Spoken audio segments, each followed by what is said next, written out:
जय गुरु जी। मैं डॉक्टर आनंद प्रदीक्षित, आपके अपने brain train programme for UPSC Shikhar IAS academy Ghaziabad और आपके जीवन प्रबंधन चैनल से ये वीडियो मैं अपलोड कर रहा हूँ ब्रेन ट्रेन प्रोग्राम से। शायद मैं 24, 25, 26 को वीडियो अपलोड ना कर पाऊँ, क्योंकि एक्चुअली मेरे यहाँ सेमिनार है कानपुर में और मुझे यहीं से अटेंड करनी है, नो डाउट ऑनलाइन, बट वो टाइम यही होता है जिस टाइम मैं वीडियो अपलोड करता हूँ। उस टाइम मुझे लाइव प्रेजेंट रहना है सेमिनार्स में। इस सेमिनार में जो आईएएस इंटरव्यू दे के आए हैं हमारे स्टूडेंट्स, पहले भी कभी जो पास हुए हैं, सक्सेसफुल हुए हैं, काफ़ी लोगों को इनवाइट किया गया है। तो उन सबको इनवाइट करके एक सेमिनार संपन्न की जा रही, जिसमें कुछ अधिकारी भी आ रहे हैं, सीनियर वरिष्ठ अधिकारी। मैं हमेशा यहीं से पार्टिसिपेट करता हूं, तो मैं यहीं से करूंगा। उन 3 दिनों में मिल भी नहीं पाऊंगा, क्वेरी के लिए भी नहीं मिल पाऊंगा, क्योंकि वहाँ के लिए वीडियो मुझे बनाने हैं। वो मैं बाद में बनाऊंगा। यानी आप लोगों से 3 दिन मैं नहीं मिल पाऊंगा, 24, 25, 26 मोस्ट प्रोबेबली। मौका लगा तो बीच में ज़रूर थोड़ा बहुत मिल ही लूँगा वीडियो के माध्यम से। तो इसमें जो मेरा टॉपिक है इस वीडियो में, वो टॉपिक है, बहुत अजीब सा टॉपिक है, सिलेबस में भी है सोशियोलॉजी के। एमिल दुर्खीम जो थिंकर हैं, उनका आत्महत्या, सुसाइड, ये एक ऐसा टॉपिक है कि जिस पे कोई जल्दी पढ़ना नहीं चाहता, कोई इस पे विचार नहीं करना चाहता, लेकिन ऐसा होता है। मुझे ध्यान है कि जब मैंने शुरू में पढ़ाया था तो कुछ स्टूडेंट कहते सर इसको तो टॉपिक को पढ़ने में डर लगता है। टॉपिक टॉपिक होता है, सिलेबस हो या वैसी शौकिया तौर पे पढ़ना हो, सब्जेक्ट हमेशा सब्जेक्ट होता है, उसके लिए भय और उसकी बात नहीं है। सब्जेक्ट के प्रति हमें अटैचमेंट, ऐसा अटैचमेंट नहीं रखना चाहिए कि इसको हम क्यों पढ़ें क्यों ना पढ़ें। दुर्खीम ने सोशल फैक्ट की बात की है, सुसाइड की बात की है, ला सुसाइडे करके जो बुक लिखी है उन्होंने। देखिए, दुर्खीम का कहना यह है कि आत्महत्या व्यक्ति तब करता है जब वो समाज से निराश हो जाता है, समाज उसको एनोमी में छोड़ देता है, विसामान्यता में छोड़ देता है, एनोमिक हो जाता है। एनोमी जो होती है वो ये होती है कि व्यक्ति को लगता है कि अब मेरा कोई नहीं, तेरी दुनिया में दिल लगता नहीं, वापस बुला ले। तो वापस बुलाने का इंतजार नहीं करता और खुद ही जो है वो अपनी हत्या कर डालता है। सेल्फ, स्यू माने अपना होता है और साइड माने मारना होता है, जैसे कि पेस्टिसाइड, इंसेक्टिसाइड। और स्यो जो अपना यानी जैसे होता है स्यो मोटो, यानी अपनी इच्छा से। जैसे अदालतें अपनी इच्छा से कार्रवाई करती हैं तो स्यो मोटो एक्शन कहलाता है वो। तो ये सुसाइड मिला के हो गया सुसाइड। हिंदी क्लियर है, आत्महत्या। दुर्खीम एंटी रिडक्शनिस्ट हैं। एंटी रिडक्शनिस्ट का मतलब प्रॉब्लम को रिड्यूस नहीं करते, रिडक्शन नहीं करते। आत्महत्या, कुछ लोग कहते हैं आर्थिक कमी से परिवार ने आत्महत्या कर ली, 4 पुत्रियों सहित माता पिता ने जहर खाया, ऐसी समाचार आप सुनते हैं। कर्ज में डूबे किसान ने आत्महत्या कर ली। तो इसको अर्थशास्त्री कहेंगे कि तो आर्थिक समस्या है, तो समाजशास्त्र में नहीं पढ़ी जाएगी। नहीं, दुर्खीम कहते हैं समाज की समस्या समाजशास्त्र में ही पढ़ी जाएगी और समाज की प्रत्येक समस्या के लिए स्वयं समाज उत्तरदायी है। Society is responsible for each and every problem of society. तो किसान ने आत्महत्या की, बेटियों को दहेज न दे पाने के कारण माता पिता ने आत्महत्या की, कर्जा न चुकाने पाने के कारण व्यापारी ने आत्महत्या की, आर्थिक कारण हुए। दुर्खीम कहते हैं नहीं, रिडक्शन मत करिए। दुर्खीम एंटी रिडक्शनिस्ट हैं, अरूपांतरणवादी, रूपांतरण मत करिए, ये समाज की समस्या है। कुछ लोग कहते हैं कि मस्तिष्क की विकृति के चलते आदमी नदी में कूदा। न्यूज, समाचार पत्र में न्यूज आ रही है कि वो मस्तिष्क विकृत था, मानसिक कमी थी उसकी, मेंटली इंसेन माइंड का था, इसलिए वो कूद गया, आत्महत्या कर ली। दुर्खीम कहते हैं नहीं, ऐसा नहीं है, ये सामाजिक समस्या है, समाज ही जिम्मेदार है इसके लिए। अब कहिए समाज क्यों जिम्मेदार है? कोई व्यक्ति पागल है, मस्तिष्क विकृत है, मस्तिष्क कमजोर है, अर्थव्यवस्था खराब है उसकी, कर्ज में डूबा हुआ है, माँ बाप ने बच्चे को डांट दिया, तो समाज क्यों जिम्मेदार हुआ? यस, दुर्खीम कहते हैं समाज ही जिम्मेदार है। अगर कोई एक और आत्महत्या होती है, अल्ट्रुइस्टिक सुसाइड, देश के लिए बलिदान कर देना, धर्म के लिए बलिदान कर देना, सुसाइड बॉम्बर होते हैं, तमाम सारे होते हैं, धर्म के लिए बलिदान कर देना, ये सब जो होते हैं, जिहादी दस्ते होते हैं। तो दुर्खिम कहते नहीं, सबके लिए समाज ज़िम्मेदार है। लोगों ने, समाज ने, जब व्यक्ति के मन में मरने का भाव पैदा होता है और समाज उसका साथ छोड़ देता है, तो व्यक्ति मर ही जाता है फिर। अगर उसने फर्म डिटर्मिनेशन कर लिया, एक बात सोचो, आत्महत्या करने वाले का आत्मविश्वास कितना ज़बरदस्त होता है कि वो लोग अपने ज़रा सी चोट नहीं पहुँचा सकते और वो अपनी हत्या कर डालता है। इसका मतलब कॉन्फिडेंस लेवल तो बहुत ज़्यादा है। कोई ये बताने वाला चाहिए उसको, "अरे यार, जब तुम्हारा कॉन्फिडेंस लेवल इतना ऊँचा है तो मर क्यों रहे हो? जियो ना। जी के वो हासिल कर लो जिसके लिए मर रहे हो। अगर आज नहीं कमा पाए हो तो कल कमा लोगे।" मरने का साहस जिसमें है, दुनिया में प्रत्येक काम करने का साहस उसमें है। जो दुनिया छोड़ सकता है, जिसमें इतना साहस है, वो वास्तव में दुनिया में सब कुछ कर सकता है। हम लोग, सारे लोग मरने से ही तो डरते हैं। हर इंसान सबसे ज़्यादा भयभीत किससे? मरने से। और उस आदमी को मरने का डर नहीं, कितना निडर प्राणी है वो, कितना ज़्यादा निडर है। इतने निडर आदमी ने आत्महत्या कर ली, इसका मतलब समाज को उसकी कदर ही नहीं है, समाज ने उसकी वैल्यू नहीं की, इसलिए मर गया वो। असली बात ये है। मैं आपको एक छोटी-सी घटना बताऊँ। फ़ेसबुक पर मैं रात को टहल रहा था। मैं फ़ेसबुक पर टहलना ही कहता हूँ कि मैं टहल रहा था। अनजाने लोग भी जुड़े हुए थे उस समय। आज तो कोई भी अनजाने लोग नहीं जुड़े। आप लोग तो यूट्यूब के सब बच्चे हैं ही, परिवार है हमारा, जिनसे इंटरेक्शन है। पहले कोई भी फ्रेंडशिप रिक्वेस्ट भेजता था, मैं एक्सेप्ट कर लेता था। मैं फ्रेंडशिप रिक्वेस्ट एक्सेप्ट नहीं करता किसी की। आप लोग यूट्यूब पर मेरे बहुत अच्छे मेरे संबंध हैं आप लोगों से। फ़ेसबुक पे मैं रिक्वेस्ट एक्सेप्ट नहीं करता। धोखे में कभी किसी की हो जाए तो बाद में अनफ्रेंड कर देता हूँ। बुरा मत मानना कभी इस चीज़ के लिए, क्योंकि वो ज़रूरत नहीं समझता मैं। वो ओपन है, जो मैं पोस्ट करता हूँ सबको दिखाई देती है। तो एनीवे, मैं एक दिन इसी तरह टहल रहा था, तो एक लड़का बीच-बीच में मेरी पोस्ट लाइक किया करता था, कमेंट भी किया करता था। उसने लिखा कि दुनिया में कुछ नहीं बचा, मैं मरने जा रहा हूँ।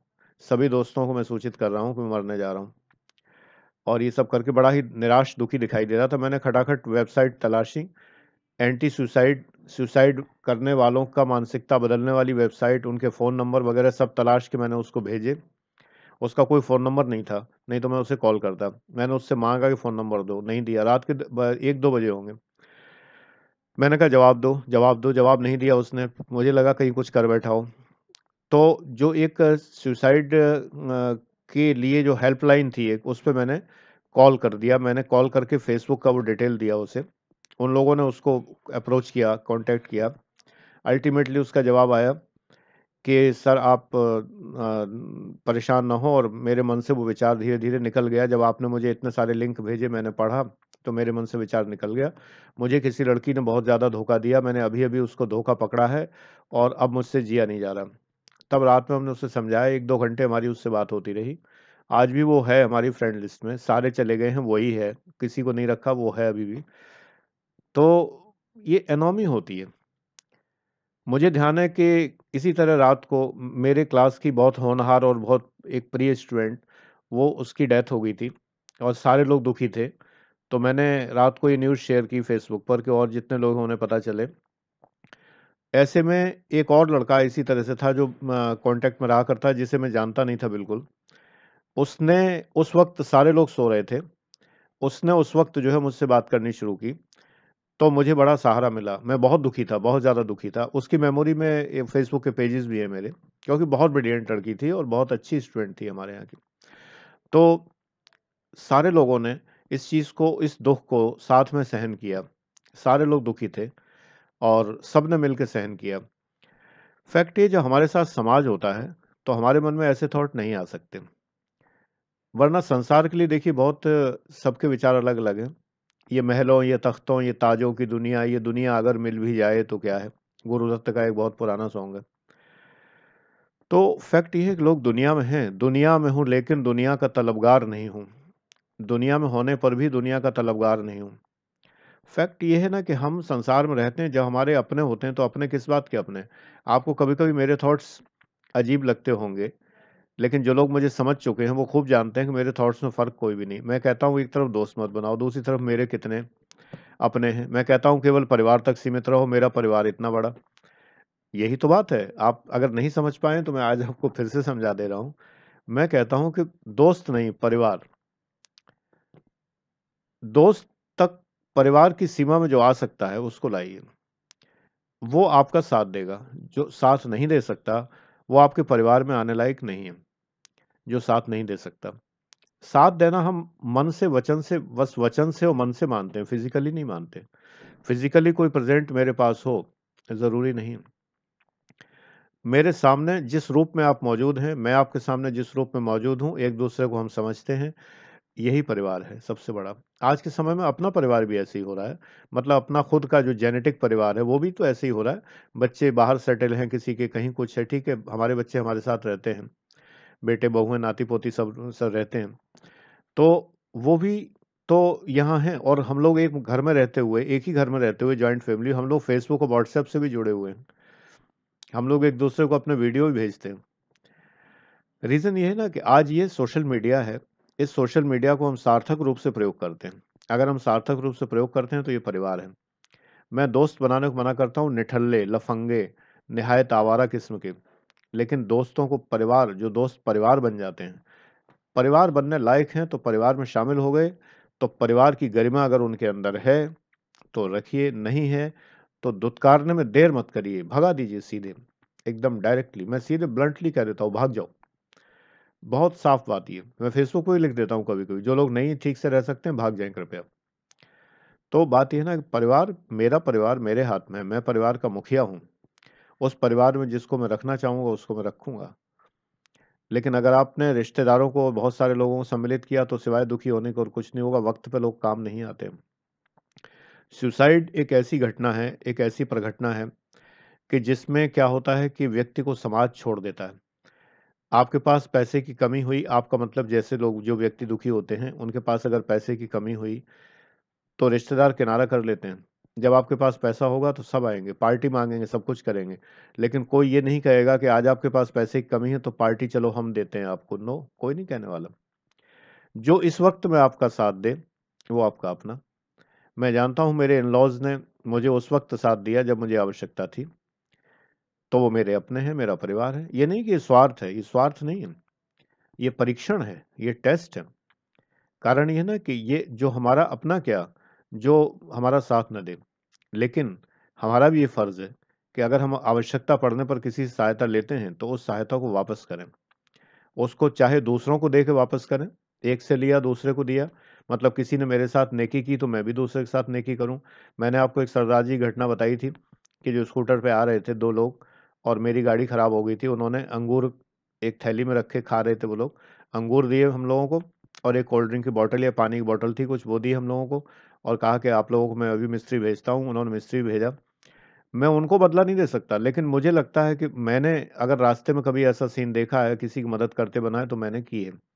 ये उनका उपकार मैं दूसरों पे चुका रहा हूँ। मेरे गुरुओं ने मुझे जो पढ़ाया, जिन्होंने मुझे निसंकोच भाव से पुस्तकें फ्री ऑफ कॉस्ट दी, बहुत सारी फिजिकली, बहुत सारी किताबें, जो अभी मेरे गुरुजी की मृत्यु हुई है उन्होंने मुझे कितनी किताबें दी थी, उन्हीं की वजह से मैं बन पाया जो भी बना। तो आज मैं उसका बदला उनको नहीं चुका सकता, आपको दे रहा हूँ, क्योंकि मैं चाहता हूं कि उन्होंने जो मेरे साथ किया वो मैं आप लोगों के साथ करूं। तो जीवन में अगर आप इस तरह जुड़ेंगे तो समाज आपके साथ जुड़ा रहेगा। ईश्वर नहीं कभी ऐसा सोचेगा कि आपके मन में कभी भी कोई सुसाइडल टाइप का थॉट आए। याद रखिए, शक्ति जो होती है उसका नकारात्मक प्रयोग जो होता है वो घातक होता है, और सकारात्मक प्रयोग दुनिया को जो है कहाँ से कहाँ पहुंचा देता है। शक्ति, दुर्गा जी शक्ति है, और एटॉमिक पावर भी शक्ति है। एटॉमिक पावर जो है वो रिएक्टर बन जाती है तो वो जो है हमारे लिए फायदेमंद है, और हिरोशिमा नागासाकी में वो नुकसानदेह हो गई। शक्ति होती है। जो व्यक्ति आत्महत्या करता है, उस लोग कहते हैं, साइकोलॉजिस्ट ने तमाम कहा हो, दुर्खिम के बाद हुए साइकोलॉजी की थ्योरीज, तो साइकोलॉजिस्ट ने तमाम बार बाद में कहा कि नहीं ये साइकोलॉजिकली कमजोर लोग होते हैं। नहीं, मैं कहता हूं कमजोर नहीं है, ये बहुत मजबूत होते हैं।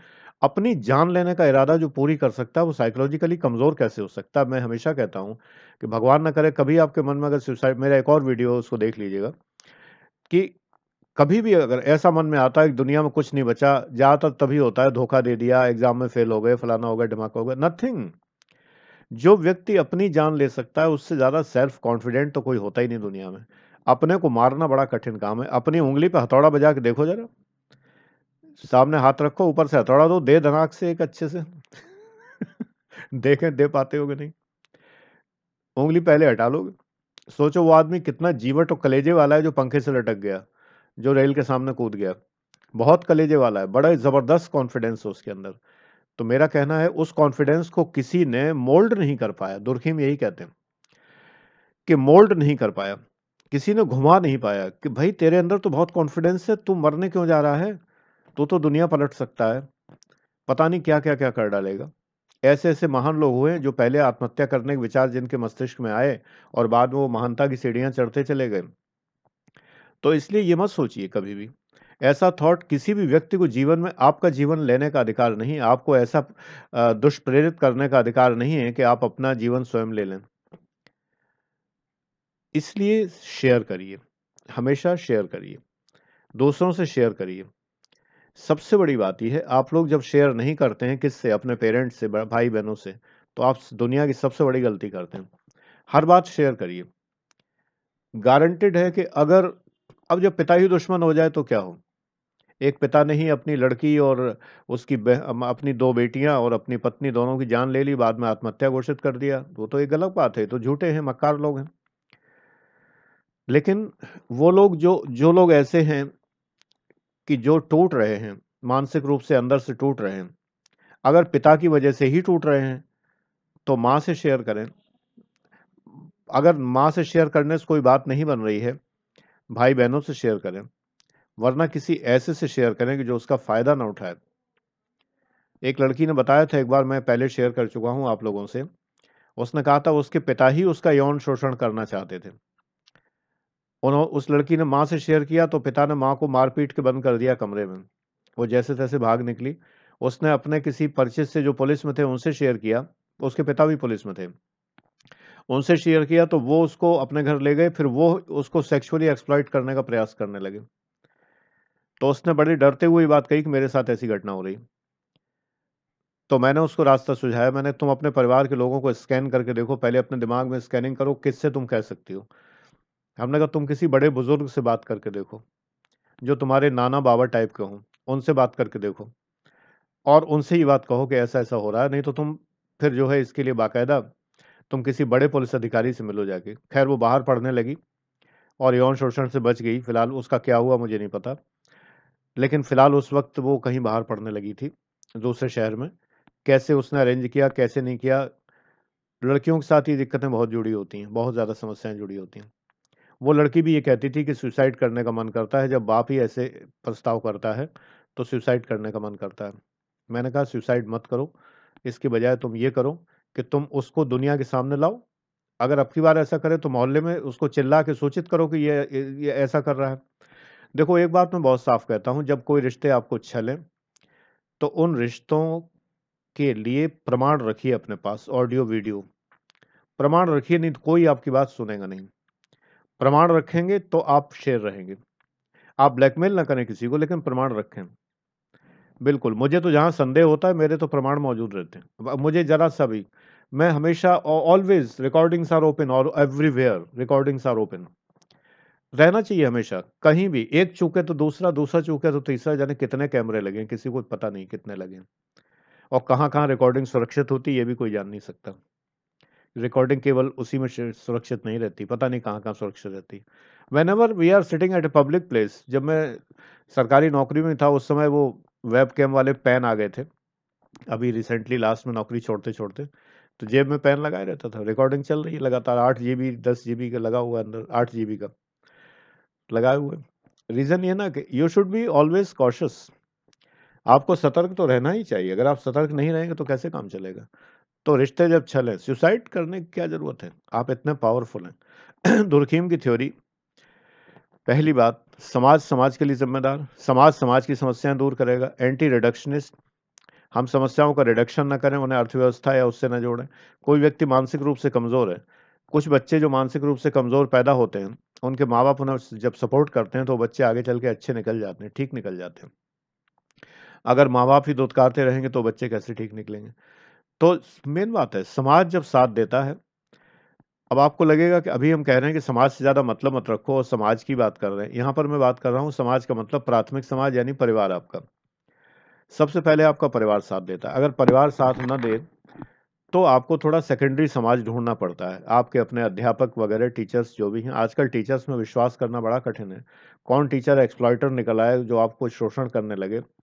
और अपोजिट सेक्स में तो बहुत बड़ी समस्या है कि कब शोषण की कोई गारंटी नहीं है कि शोषण नहीं होगा। ढूंढे से नहीं मिलते लोग बाग, बड़ा मुश्किल काम होता है। बात यह है ना कि दोनों तरफ की बात है, लोग शोषण करते भी हैं और कई बार लोग गलत आरोप भी लगाते हैं लोगों पर अपने ब्लैकमेलिंग के लिए। ये भी समस्या है। तो लोग मदद भी नहीं करना चाहते, उनको डर लगता है कि मदद करेंगे तो जो है पता नहीं अगला कोई चीटर ना हो। ये भी समस्या है। तो इसलिए सबसे बढ़िया शरण किसकी है? ईश्वर की, जो कभी शोषण नहीं करेगा। ईश्वर की शरण है। जब आप ईश्वर की शरण में रहते हैं, समाज, सबसे बड़ा समाज, समाज का प्रतिनिधि ईश्वर है। दुर्खिम की थ्योरी, गॉड ने सोसाइटी नहीं बनाई, सोसाइटी ने गॉड बनाया। सोसाइटी ने अपना रिप्रेजेंटेटिव तैयार कर दिया गॉड के रूप में, वो गॉड है। तो वो उस गॉड के आप शरण में हैं तो आप उससे अपनी सारी बातें कह सकते हैं। तो इसलिए ये ध्यान रखिए कि आप ईश्वर की शरण में हैं तो आपका कोई दुनिया में कुछ नहीं बिगाड़ सकता।